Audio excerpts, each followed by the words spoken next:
ترمذی شریف کی روایت ہے، سیدہ عائشہ رضی اللہ تعالیٰ عنہ فرماتی ہیں، دخلت امرأۃ معہا ابنتان لہا، ایک عورت میرے پاس آئی، اس کے ساتھ اس کی 2 بچیاں بھی تھیں۔ آ کر وہ مجھ سے کچھ مانگنے لگی۔ فلم تجد عندی شیئا غیر تمرہ، میرے پاس ایک کھجور کے علاوہ کچھ بھی نہیں تھا۔ میں نے وہ ایک کھجور اٹھا کر اس عورت کو دے دی۔ اس عورت نے اس ایک کھجور کے 2 حصے کیے، 2 ٹکڑے کیے، اور آدھا حصہ ایک بیٹی کو دے دیا، آدھا حصہ دوسری بیٹی کو دے دیا، اور ولم تأکل منہا، اس کے لیے کچھ کھانے کو نہ بچا، اس نے کچھ نہ کھایا، اپنی بچیوں کو کھلا دیا۔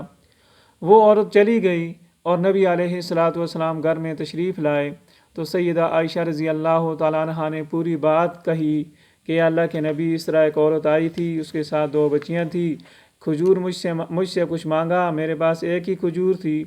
میں نے اس کو دے دی، اس نے خود کچھ نہیں کھایا،